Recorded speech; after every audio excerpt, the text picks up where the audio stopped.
শ্রী শ্রী রামকৃষ্ণ পরমহংসদেবের ১৯০তম জন্মতিথি উদযাপন কামারপুকুরে। সকাল থেকেই কামারপুকুরে সাজো সাজো রব। মহাসমারোহের সঙ্গে শ্রী শ্রী রামকৃষ্ণ পরমহংসদেবের জন্মভিটি তথা পুণ্যভূমি কামারপুকুর মঠ ও মিশনে পালিত হচ্ছে জন্মতিথির উদযাপন।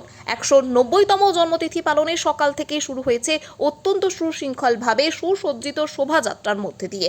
এই শোভাযাত্রায় অধ্যক্ষ মহারাজ স্বামী লোকোত্তরানন্দজি মহারাজের সাথে অগণিত মানুষ পা মিলিয়েছেন। এলাকার বহু স্কুলের কয়েক হাজার ছাত্রছাত্রীও অংশগ্রহণ করেন এদিন এই শোভাযাত্রায়। মঠ সংলগ্ন ময়দান থেকে শোভাযাত্রা শুরু হয় এবং গোটা কামারপুকুর শহর প্রদক্ষিণ করে বিভিন্ন এলাকা প্রদক্ষিণ করা হয়। এর পাশাপাশি সকাল থেকেই বিশেষ পুজোপাঠ শুরু হয়ে গিয়েছে। কামারপুকুরে যাগযজ্ঞ ভক্তিগীতি শুরু হয়েছে। দুপুরে বেশ কয়েক হাজার ভক্ত প্রসাদ গ্রহণ করবেন বলে জানা যাচ্ছে। সকাল থেকেই অগণিত ভক্ত দেশ ও বিদেশ থেকে এখানে এসেছেন। তারা কিন্তু শোভাযাত্রাতেও অংশগ্রহণ করেন বলে জানা যাচ্ছে। এই বিষয়ে আরও কি জানা যাচ্ছে দেখুন বিস্তারিত 24 আওয়ার্স আরামবাগের রিপোর্ট।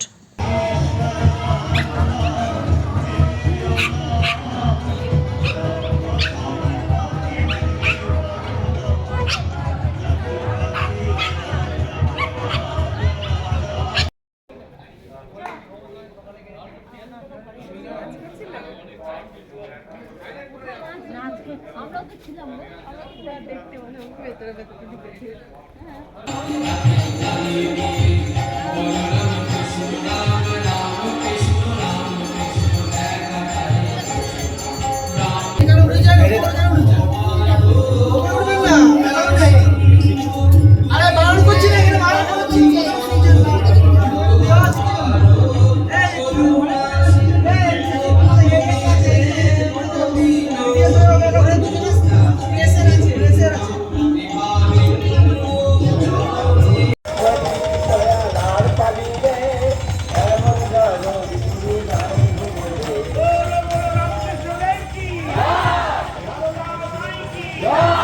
বর্ধমান থেকে আসি। ঠাকুরের তো তিথি উৎসব প্রতি বছরই আসি। এই অনুষ্ঠানটা দুর্গাপুজোর অনুষ্ঠানে আমরা আসি, কারণ এরকম পবিত্র স্থানে আসার সৌভাগ্য তো মানে থাকলে ভালোই হয়, ভালোই লাগে মহারাজের সাথে সময় কাটিয়ে ঠাকুরের অনুষ্ঠান দেখে। মানুষের জন্য কি বার্তা দেবেন আজকের দিনে যেভাবে হিংসা দেশ বেড়েই চলেছে, মানুষের সুখ শান্তি নেই? না না, মানুষের সুখ শান্তি নিজেদেরকেই আনতে হবে। মানুষের যখন মৃত্যু হয় তখন তো সব কিছু এখানেই রেখে রেখে যেতে হবে। সুতরাং যেইটুকুন সময় এই পৃথিবীতে আছে সুন্দরভাবে শান্তিভাবে কাটিয়ে যাওয়াই আমার মনে হয়। আর কিভাবে সেটা সম্ভব? সেটা নিজের থেকেই ভেতর সচেতনতা হবে, নিজের থেকে আনতে হবে। মানে সেটা যতটা সম্ভব নিজেকে, এবার কেউ তো বলে সেটা করাতে পারবে না, সেটা নিজেকেই করতে হবে। কণিকা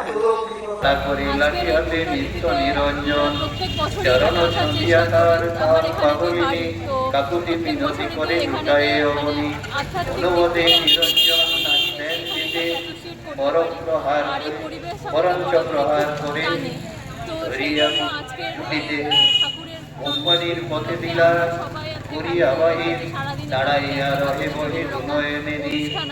এবং করণীয় দিন শ্রী শ্রী ঠাকুর রামকৃষ্ণের ১৯০তম জন্মতিথি। এই জন্মতিথি উপলক্ষে এখানে আসা। আজকে অন্যান্য শোভাযাত্রার মাধ্যমে মঠের যিনি অধ্যক্ষ আছে স্বামী লোকোত্তরানন্দজি ছিলেন, ওনার নেতৃত্বে এত সুন্দর একটা শোভাযাত্রা উনি বিস্তারিত বর্ণনা করেছেন। সত্যি প্রতি বছর আমি এবছর আসার চেষ্টা করেছি। আমার এটা খুব ভালো লাগছে আসতে পেরে। পুরো সাইডের সাথে এত জনসমাগম, প্রথম দিন শুরুতে এত জনসমাগম, এটা দারুণ চোখে পড়ার মতো। কি বার্তা দিচ্ছে? খুব ভালো লাগছে। ঠাকুরের বাণী সে বলবো যত মত তত পথ। আমরা দিনান্তে একবারও তো ঈশ্বরের নামগান করি, এটাই আমাদের চলার পথে পাথ হয়ে উঠুক আরও একবার। আজকে ভগবান শ্রীরামকৃষ্ণ দেবের ১৯০তম জন্মতিথি, সেই উপলক্ষে আমরা রামকৃষ্ণ মঠ, রামকৃষ্ণ মিশন কামারপুকুরে বিশেষভাবে আমরা তাঁর এই জন্মতিথি উদযাপন করছি। আমাদের আজকে থেকে শুরু হলো 3 দিনের প্রোগ্রাম। এই 3 দিনের প্রোগ্রামের মধ্যে আজ সকালবেলা 4:30টার সময় মঙ্গল আরতি দিয়ে শুরু হয়েছে। তারপর বেদ পাঠ, গীতা পাঠ, অন্যান্য স্তব পাঠ হয়েছে। তারপরে আমরা শ্রীরামকৃষ্ণ দেবের যে ঘর আছে সেই ঘর, এই বাড়ি নিয়েই আমাদের এই উৎসব হচ্ছে। আপনারা সবাই ভালো থাকুন, শান্তিতে আনন্দে থাকুন, এটাই আমি শ্রীরামকৃষ্ণ দেব, মা সারদা দেবী, স্বামী বিবেকানন্দ তাঁদের শ্রীচরণে প্রার্থনা জানাই। আর এখানে যিনি যারা রয়েছেন আমাদের মিতালি বাগ মহাশয় রয়েছেন, আমাদের আরামবাগ থেকে এসেছেন লোকাল আমাদের নেতা যারা রয়েছেন তারা রয়েছেন, সবাইকে আমার অন্তরের শ্রদ্ধা, শুভেচ্ছা, নমস্কার। ভক্তবৃন্দ, গ্রামবাসীবৃন্দ সবাইকে আমার অন্তরের শ্রদ্ধা, নমস্কার জানাই। ধন্যবাদ। সন্তানের পরে মন বসছে না, প্রচুর পরিশ্রম করেও আপনি আশানুরূপ পারিশ্রমিক পাচ্ছেন না, যার ফলে আর্থিক সংকট আপনার জীবনে দুঃখ এবং চাপের ছায়া ফেলেছে।